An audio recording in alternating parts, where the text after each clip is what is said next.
എല്ലാ വിദ്യാർത്ഥികൾക്കും പുതിയൊരു വീഡിയോയിലേക്ക് സ്വാഗതം. ഈ വർഷത്തെ +1 പബ്ലിക് എക്സാമിനേഷൻ റിസൾട്ട് ഇന്ന് പ്രസിദ്ധീകരിക്കും.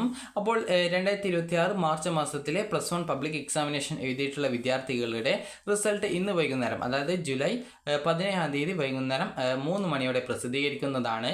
നിലവിൽ ഇതുമായി ബന്ധപ്പെട്ട ഡീറ്റെയിൽസുകൾ വെബ്സൈറ്റിൽ വന്നിട്ടുണ്ട്. അതായത് ഇവിടെ കാണാൻ പറ്റും, first year March examination 2026 official examination result publication 17/7/2026 3:30 PM എന്ന് പറഞ്ഞിട്ട് കൊടുത്തിട്ടുണ്ട്. അതുപോലെ തന്നെ NSQ of first year March examinations 2026 official examination result publication ഒരു 3 മണിക്ക് റിസൾട്ട് വരുമെന്നാണ് പറഞ്ഞിട്ടുള്ളത്.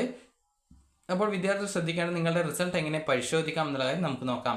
അപ്പോൾ വിദ്യാർത്ഥികൾക്ക് results.hsc.kerala.gov.in/results/ എന്നുള്ള പേജ് ഓപ്പൺ ചെയ്തുകൊണ്ട് വിദ്യാർത്ഥികൾക്ക് നിങ്ങളുടെ ഫസ്റ്റ് ഇയറിൻ്റെ ഒരു പബ്ലിക് എക്സാമിനേഷൻ റിസൾട്ട് പരിശോധിക്കാവുന്നതാണ്.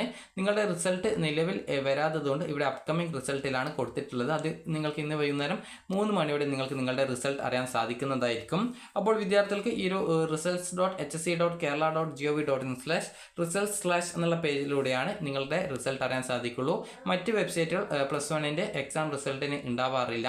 അതുപോലെ തന്നെ നിങ്ങളുടെ റിസൾട്ട് വന്നു കഴിഞ്ഞാൽ വിദ്യാർത്ഥികൾക്ക് ഇവിടെ എക്സാമിനേഷൻ ഇയർ 2026 എന്നുള്ള അവിടെ നിങ്ങൾക്ക് ഈ ഒരു എക്സാമിൻ്റെ അവിടെ VHSC first year March examination നിന്നും അതുപോലെ HSC first year March examinations നിന്നും ഉണ്ടാകും. അതുപോലെ തന്നെ പബ്ലിക്കേഷൻ ചെയ്ത ഡേറ്റ് അത് ഇന്നത്തെ ഡേറ്റ് ഉണ്ടാകും. അതുപോലെ തന്നെ ആക്ഷൻ എന്നുള്ള അവിടെ നിങ്ങൾക്ക് ചെക്ക് റിസൾട്ട് ലിങ്ക് ഉണ്ടാകും. അപ്പോൾ എല്ലാ റിസൾട്ടിൻ്റെ പേജും ഒരേ ഡിസൈൻ ആയതുകൊണ്ട് തന്നെ ഞാൻ ഈ റിസൾട്ട് എങ്ങനെയാണ് പരിശോധിക്കുന്നത് എന്നുള്ള കാര്യം നമുക്ക് നോക്കാം. ഞാനിപ്പോൾ HSCയുടെ സെക്കൻഡ് ഇയറിൻ്റെ ആ ഒരു ചെക്ക് റിസൾട്ട് ലിങ്കിലാണ് ക്ലിക്ക് ചെയ്തത്. അപ്പോൾ നിങ്ങളുടെ ഫസ്റ്റ് ഇയറിൻ്റെ റിസൾട്ട് വന്നാൽ അതിന് നേരെ ചെക്ക് റിസൾട്ട് ഉണ്ടാകും. അതിൽ നിങ്ങൾ ക്ലിക്ക് ചെയ്യുക. ക്ലിക്ക് ചെയ്ത് കഴിഞ്ഞാൽ ഇതേപോലെ റിസൾട്ടിൻ്റെ ആ ഒരു പേജിൽ നിങ്ങൾക്ക് അവിടെ ഹെഡിങ് കൊടുത്തിടാം. അതായത് ഏത് റിസൾട്ട് ലിങ്കിലാണ് ക്ലിക്ക് ചെയ്തത് എന്നുള്ളത്. അവിടെ നിങ്ങളുടെ ഫസ്റ്റ് ഇയറിൻ്റെ റിസൾട്ട് വന്നു കഴിഞ്ഞാൽ ഇവിടെ HSC ലിങ്കാണ് ക്ലിക്ക് ചെയ്തതെങ്കിൽ അവിടെ നിങ്ങൾക്ക് HSC first year March examination 2026 എന്നുള്ള ലിങ്ക് ഉണ്ടാവും. അപ്പോൾ അതിനുശേഷം വിദ്യാർത്ഥികൾക്ക് നിങ്ങളുടെ രജിസ്ട്രേഷൻ നമ്പർ അവിടെ ടൈപ്പ് ചെയ്ത് കൊടുക്കാവുന്നു.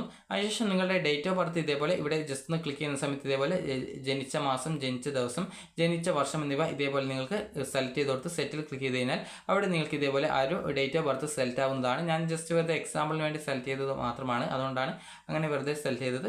അപ്പോൾ നിങ്ങൾ കറക്റ്റായിട്ട് തന്നെ കൊടുക്കണം. അതുപോലെ തന്നെ അതിനുശേഷം നിങ്ങൾക്ക് റിസൾട്ട് വന്ന ഉടനെയാണെങ്കിൽ നേരെ ചെക്ക് റിസൾട്ട് ഓപ്ഷൻ ഉണ്ടാവുള്ളൂ. അത് ക്ലിക്ക് ചെയ്ത് നിങ്ങൾക്ക് നിങ്ങളുടെ റിസൾട്ട് പരിശോധിക്കാവുന്നതാണ്. എന്നാൽ റിസൾട്ട് വന്ന് ഏകദേശം 2 മണിക്കൂറിനൊക്കെ ശേഷമാണ് നിങ്ങൾ നോക്കുന്നതെങ്കിൽ സെക്യൂരിറ്റി ചെക്ക് എന്ന് പറഞ്ഞുള്ള ഒരു കോഡും കാര്യങ്ങളൊക്കെ കാണാൻ പറ്റും. അപ്പോൾ ആ ഒരു ടൈമിൽ നിങ്ങൾ നിങ്ങളുടെ രജിസ്ട്രേഷൻ നമ്പറും ഡേറ്റ് ഓഫ് ബർത്തും കൊടുത്ത് നിങ്ങൾക്ക് അതുപോലെ ഓട്ടോമാറ്റിക്കലി അവിടെ നിങ്ങൾ നേരത്തെ നൽകിയത് ഉണ്ടെങ്കിൽ അത് വീണ്ടും എഡിറ്റ് ചെയ്യേണ്ട ആവശ്യമൊന്നുമില്ല. അതിനുശേഷം വിദ്യാർത്ഥികൾക്ക് പിന്നീട് സെക്യൂരിറ്റി ചെക്ക് എന്ന് പറഞ്ഞുകൊണ്ട് കുറച്ച് ലെറ്റേഴ്സൊക്കെ കാണാൻ പറ്റും. അപ്പോൾ അത് നിങ്ങൾ ഇവിടെ ടൈപ്പ് ചെയ്ത് കൊടുക്കുക. നിങ്ങൾക്കത് ജസ്റ്റ് ഒന്ന് റിഫ്രഷ് ചെയ്ത് കൊടുക്കുന്നതായിരിക്കും കൂടുതൽ നല്ലത്. കാരണം അപ്പോൾ വിദ്യാർത്ഥികൾ ആ ഒരു സെക്യൂരിറ്റി ചെക്കിന് അവിടെ നിങ്ങൾ ജസ്റ്റ് ഒന്ന് റിഫ്രഷ് ചെയ്ത് കഴിഞ്ഞാൽ നിങ്ങൾക്ക് അവിടെ ആ ഒരു സെക്യൂരിറ്റി ചെക്ക് എന്ന് പറഞ്ഞിട്ട് അവിടെ ക്യാപ്ച കോഡ് ചേഞ്ച് ആയിട്ട് വരുന്നതാണ്. അപ്പോൾ അവിടെ കാണുന്നത് അക്ഷരങ്ങളും അക്കങ്ങളൊക്കെ കൂടി മിക്സഡ് ആയിട്ടൊക്കെ ആയിരിക്കും കൊടുത്തിട്ടുണ്ടാവുക.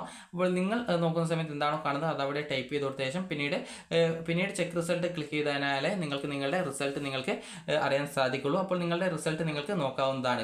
ഇനി വിദ്യാർത്ഥികൾക്ക് പിന്നീട് നിങ്ങൾ റിസൾട്ട് നോക്കുന്ന സമയത്ത് പിന്നീട് നിങ്ങൾക്ക് റിസൾട്ടിൻ്റെ PDF ഡൗൺലോഡ് ചെയ്യാനുള്ള സൗകര്യം വെബ്സൈറ്റിൽ ലഭ്യമായിരിക്കും.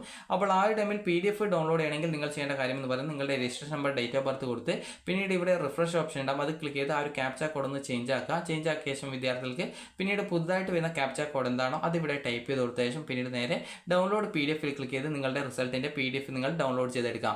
ഇനി നിങ്ങൾ ശ്രദ്ധിക്കേണ്ട പ്രധാനപ്പെട്ട കാര്യം, ഈ ഒരു PDF പാസ്വേഡ് പ്രൊട്ടക്റ്റഡ് ആയിരിക്കും. അപ്പോൾ ഈ ഒരു PDF നിങ്ങൾക്ക് ഓപ്പൺ ചെയ്യണമെന്നുണ്ടെങ്കിൽ വിദ്യാർത്ഥികൾക്ക് പാസ്വേഡ് കൊടുക്കണം. അതിനായിട്ട് നിങ്ങൾ നിങ്ങളുടെ രജിസ്റ്റർ നമ്പർ, അതായത് നിങ്ങളുടെ ഒരു +1ൻ്റെ പരീക്ഷയുടെ രജിസ്റ്റർ നമ്പർ ഉണ്ടാവും. അതൊരു എക്സാമ്പിളിൽ നമുക്ക് 1 2 3 4 5 6 എന്നാണ് വിചാരിക്കുക. അതിനുശേഷം നിങ്ങളുടെ ഡേറ്റ് ഓഫ് ബർത്ത് ഉണ്ടാവും. ഡേറ്റ് ഓഫ് ബർത്ത് എന്ന് പറയുമ്പോൾ നമുക്ക് 1/3/2009 ആണെന്ന് വിചാരിക്കുക. ഒരു എക്സാമ്പിൾ പറയുന്നതാണ്.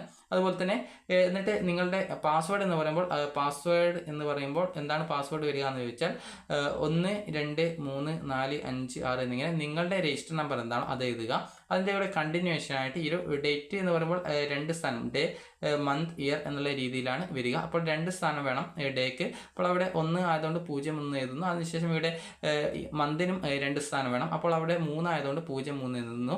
അതിനുശേഷം പിന്നീട് 2009, അതായത് ഇയറിന് 4 സ്ഥാനമാണ്. അതുകൊണ്ടാണ് 2009 ഉള്ളത് അതേപോലെ എഴുതുന്നത്. അപ്പോൾ ഈ രീതിയിൽ നിങ്ങൾക്ക് നിങ്ങളുടെ ആ ഒരു രജിസ്റ്റർ നമ്പറും ഡേറ്റ് ഓഫ് ബർത്തും ഇതേപോലെ എഴുതിയിട്ട് നിങ്ങൾക്ക് കണ്ടിന്യൂഷൻ ആയിട്ട് എഴുതിയിട്ട് നിങ്ങൾക്ക് ഇതേ രീതിയിൽ അവിടെ പാസ്വേഡ് ചോദിക്കുമ്പോൾ ടൈപ്പ് ചെയ്ത് കൊടുത്തു കഴിഞ്ഞാൽ നിങ്ങൾക്ക് വളരെ സിമ്പിളായിട്ട് നിങ്ങളുടെ ആ ഒരു പാസ്വേഡ് പ്രൊട്ടക്റ്റഡ് ആയിട്ടുള്ള PDF നിങ്ങൾക്ക് ഓപ്പൺ ചെയ്യാൻ സാധിക്കുന്നതാണ്. അപ്പോൾ ഈ ഒരു പാസ്വേഡ് പ്രൊട്ടക്റ്റഡ് ആയിട്ടുള്ള PDF നിങ്ങൾ ഓപ്പൺ ചെയ്ത് കഴിഞ്ഞാൽ നിങ്ങൾക്ക് നേരത്തെ പരിശോധിച്ച റിസൾട്ടിൻ്റെ PDF രൂപത്തിലുള്ള ആ ഒരു കാര്യമാണ് ഫോമാറ്റാണ് കാണാൻ പറ്റുക. അപ്പോൾ അത് നിങ്ങൾക്ക് നോക്കാവുന്നതാണ്. ഇനി ഈ റിസൾട്ട് വന്ന ശേഷം നിങ്ങൾക്ക് പ്രതീക്ഷിച്ച മാർക്ക് കിട്ടാത്തവർക്ക് റീവാലുവേഷൻ അപേക്ഷിക്കാവുന്നതാണ്. അതിൻ്റെ കൂടെ റിസൾട്ടിൻ്റെ പ്രിൻറ്റ് വേണ്ടവർക്ക് സ്ക്രൂട്ടിനി അല്ല ഈ ഒരു ഫോട്ടോ കോപ്പിക്കും അതുപോലെ ജസ്റ്റ് ഒന്ന് വെറുതെ പരിശോധിക്കണം എന്താ കണക്ക് കൂട്ടിയത് തെറ്റിയിട്ടുണ്ടോ എന്നൊക്കെ നോക്കേണ്ടവർക്ക് സ്ക്രൂട്ടിനിക്കും അപ്ലൈ ആവുന്നതാണ്. എല്ലാ വിഷയങ്ങൾക്കും റീവാലുവേഷൻ ഉണ്ട്. +1 ഏതൊരു വിഷയം റീവാലുവേഷൻ അപേക്ഷിക്കാൻ സാധിക്കും.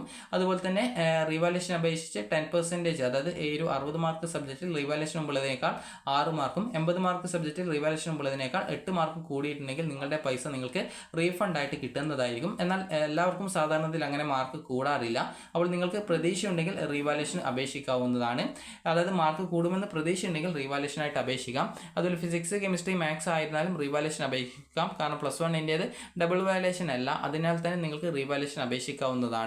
ഇനി പ്രത്യേകം ശ്രദ്ധിക്കേണ്ടത് റീവാലുവേഷൻ അപേക്ഷിച്ചാൽ എല്ലാവർക്കും മാർക്ക് വീണ്ടും കൂടണമെന്ന് നിർബന്ധമൊന്നുമില്ല. അതുപോലെ നിങ്ങളുടെ റിസൾട്ട് വന്നു കഴിഞ്ഞാൽ നിങ്ങൾക്ക് 60 മാർക്ക് വിഷയത്തിന് നിങ്ങൾക്ക് 18 മാർക്കും അതുപോലെ തന്നെ 80 മാർക്ക് വിഷയത്തിനാണെങ്കിൽ നിങ്ങൾക്ക് 36 മാർക്കും 24 മാർക്കും നിങ്ങൾക്ക് കിട്ടിയിട്ടുണ്ടെന്ന് നോക്കുക. അപ്പോൾ അങ്ങനെയാണെങ്കിൽ നിങ്ങൾ അവിടെ ആ ഒരു സബ്ജക്റ്റ് ജയിച്ചിട്ടുണ്ട് എന്ന് മനസ്സിലാക്കാം. ഇനി നിങ്ങൾക്ക് 60 മാർക്ക് സബ്ജക്റ്റിൽ നിങ്ങൾക്ക് 36ഉം അതുപോലെ 80 മാർക്ക് സബ്ജക്റ്റിൽ 48ഉം കിട്ടിയിട്ടുണ്ടെങ്കിൽ നിങ്ങൾക്ക് 2 വർഷത്തേക്ക് ജയിക്കാൻ വേണ്ട മാർക്ക് കിട്ടിയിട്ടുണ്ട് എന്ന് മനസ്സിലാക്കാം. എന്നാൽ പ്രത്യേകം ശ്രദ്ധിക്കേണ്ടത് നിങ്ങൾ +2 ശേഷം എഞ്ചിനീയറിംഗ്, നീറ്റ്, നഴ്സിംഗ് അതുപോലെയുള്ള വിവിധ തരം മേഖലയിലേക്കുള്ള അഡ്മിഷൻ ആഗ്രഹിക്കുന്ന ഒരു വിദ്യാർത്ഥിയാണെങ്കിൽ ഈ ഒരു മാർക്ക് കൊണ്ടും പ്രത്യേകിച്ച് കാര്യമില്ല. നിങ്ങൾ +2 കുറച്ച് നന്നായിട്ട് പഠിച്ച് നല്ല മാർക്ക് വാങ്ങിക്കാൻ നോക്കുക. അതായത് +2 ഒരു 60 മാർക്ക് വിഷയത്തിലൊരു 48 മാർക്കിന് മുകളിലോട്ട് വാങ്ങിക്കുക. അതുപോലെ തന്നെ 80 മാർക്ക് വിഷയമാണെങ്കിൽ അതിലൊരു 75 മാർക്കിന് അതായത് 70 മാർക്കിന് മുകളിലോട്ട് വാങ്ങിക്കാൻ നോക്കുക. അതായത് ഏകദേശം ഒരു 90% മാർക്ക് നിങ്ങൾ പരീക്ഷയിൽ തന്നെ വാങ്ങിക്കാൻ നോക്കുക. അപ്പോൾ അങ്ങനെയാണെങ്കിൽ നിങ്ങൾക്ക് പിന്നീടുള്ള ആ ഒരു കോഴ്സുകളിലേക്കുള്ള പ്രവേശനത്തിനൊക്കെ നിങ്ങൾക്ക് അഡ്മിഷൻ കിട്ടും. അതായത് വിദ്യാർത്ഥികൾ ശ്രദ്ധിക്കുകയാണ്, നിങ്ങളുടെ +1 മാർക്ക് ഈ ഒരു എഞ്ചിനീയറിംഗ് അതുപോലെ തന്നെ നീറ്റ് അതുപോലെ തന്നെ വിവിധ തരത്തിലുള്ള വേറെ നഴ്സിംഗ് അതുപോലെ തന്നെയുള്ള പലതരത്തിലുള്ള കോഴ്സിലേക്കുള്ള പ്രവേശനത്തിന് +2 മാർക്ക് മാത്രം ആണ് പരിഗണിക്കുന്നത്. +1 പരിഗണിക്കുന്നില്ല. അതിനാൽ തന്നെ +1 എത്ര മാർക്ക് കിട്ടിയെന്ന് നിങ്ങൾ നോക്കാതെ +2 കുറച്ച് നന്നായിട്ട് പഠിച്ച് നല്ല മാർക്ക് വാങ്ങിക്കാൻ നോക്കുക. കാരണം +2 മാർക്കാണ് എഞ്ചിനീയറിംഗ് അതുപോലെ തന്നെ ഈ ഒരു സ്കീം അതുപോലെ തന്നെ നീറ്റ് അതുപോലെ തന്നെ നഴ്സിംഗ് അതായത് BSc നഴ്സിംഗ് അതുപോലെയുള്ള വിവിധ കോഴ്സിലേക്ക് അതുപോലെ nursing and medical allied courses എന്നിങ്ങനെ വിവിധ തരത്തിലുള്ള കോഴ്സിലേക്കുള്ള പ്രവേശനത്തെ നോക്കുന്നത് നിങ്ങളുടെ +2 മാർക്ക് മാത്രമാണ്. ഇനി +1 +2 രണ്ടിൻ്റെയും കൂടി നോക്കുന്നത് ആർക്കിടെക്ചർ നോക്കുന്നുണ്ട്, അതുപോലെ ഡിഗ്രി കോഴ്സിന്. അങ്ങനെ ഡിഗ്രി കോഴ്സ് ആർക്കിടെക്ചർ അതുപോലെയുള്ള കോഴ്സുകൾക്കാണെങ്കിൽ നിങ്ങളുടെ +1 +2 ടോട്ടലായിട്ടാണ് മാർക്ക് നോക്കുന്നത്. അപ്പോൾ ഈ ഒരു ഇതിൽ ചില കോഴ്സുകൾക്ക് +1 +2 ടോട്ടലായിട്ട് നോക്കുന്നുണ്ട്, എന്നാൽ ചില കോഴ്സുകൾക്ക് +2 മാത്രമാണ് നോക്കുന്നത്.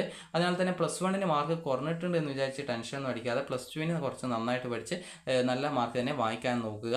അപ്പോൾ നിങ്ങൾക്ക് ഈ വീഡിയോ ഉപകാരപ്രദമായിട്ടുണ്ടെങ്കിൽ ലൈക്ക് ചെയ്യുക, ഷെയർ ചെയ്യുക. Thank you for watching.